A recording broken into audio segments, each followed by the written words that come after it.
Let me read to you a passage from the 20th chapter of St. John's Gospel, verses 11 to 18.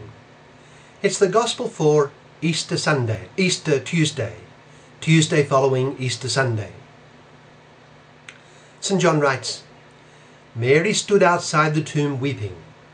As she wept, she bent over to look into the tomb and saw two angels in white, seated where the body of Jesus had been, one at the head, the other at the feet. They asked her, Woman, why are you weeping? They have taken my Lord away, she said, and I don't know where they've put him. At this, she turned round and saw Jesus standing there, though she did not realize it was Jesus. Woman, he said, why are you weeping? Who is it you are looking for? Thinking he was the gardener, she said, Sir, if you have carried him away, tell me where you have put him, and I will get him. Jesus said to her, Mary. She turned towards him and cried out in Hebrew, Rabboni, which means teacher. Jesus said, Do not hold on to me, for I have not yet returned to the Father. Go instead to my brothers and tell them, I am returning to my Father and your Father, to my God and your God. Mary Magdalene went to the disciples with the news, I have seen the Lord. And she told them that he had said these things to her. That's from John chapter 20, verses 11 to 18. What does it suggest to us? Well, in the history of human society and culture, there has long been talk of ghosts. Now, ghosts tend, it seems, to inspire fear. It is almost proverbial that people are scared of ghosts. It suggests that a ghost is expected to try to do harm. We have often heard of haunted houses.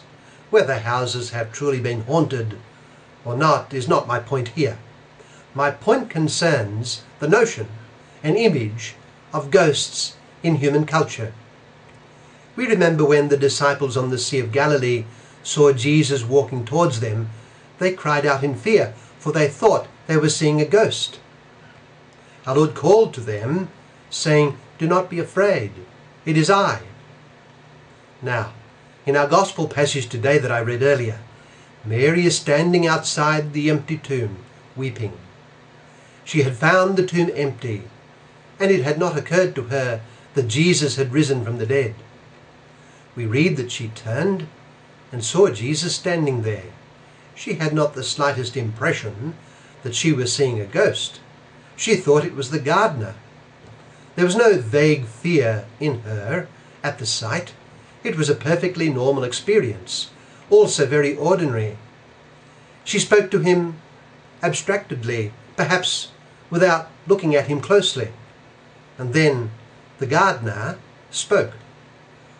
All he said was one word, and the entire atmosphere of that morning was charged with love and light. Mary. The man before her said, Mary. And in an instant, she knew him, and she physically held him. All that we would expect of a ghost was entirely absent from this encounter. It was very simple, entirely non-threatening. There was nothing eerie about it. The man before her was the same she had known.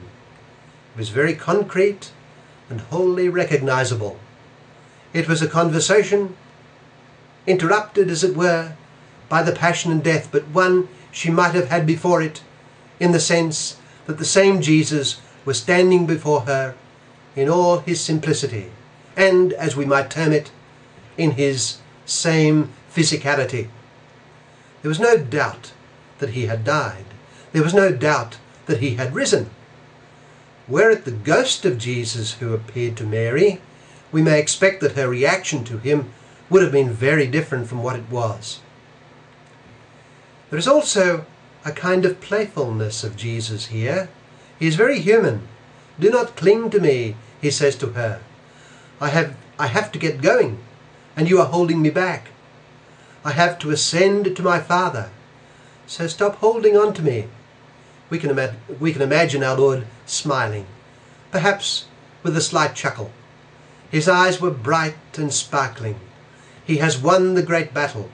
The tide has turned in the story of sin, and Satan has been left defeated. Christ stood before her, the man she had known, her Lord and her God, calm in his great victory, smiling in his triumph. It was no ghost, but the Master, Rabboni. He gave her his first instruction on rising from the dead. Go and tell about the resurrection. Tell my brothers what you have seen, that I am now on my way to the Father, to my Father and your Father, my God and your God.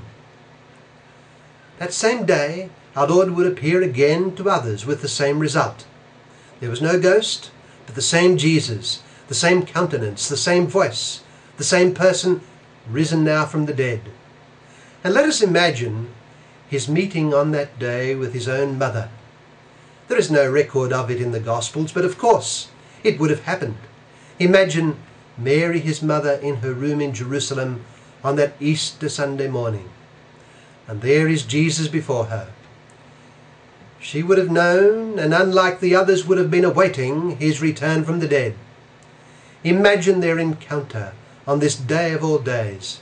Imagine their conversation and his sharing with her the achievement of his passion and the great work that would soon be launched, bringing salvation to the world. She gazed on him in the flesh, his passion and death now behind him. Perhaps they were seated as they conversed. That day he appeared to Simon Peter, we read. He appeared to the 2 disciples on their way to the village of Emmaus.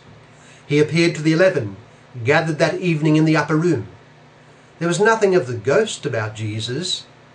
They were not granted a vision of the Spirit of Jesus, but of the Jesus they had known in his very body. Let us understand very clearly, by immersing ourselves in our gospel text, that though we do not see Jesus, he is very near and with us in all his physical reality. He is now in glory and therefore not bound by the limitations of space and time. Let us take our stand with him, following him closely. If we do, we shall share in his glory and in the resurrection of the body and life everlasting.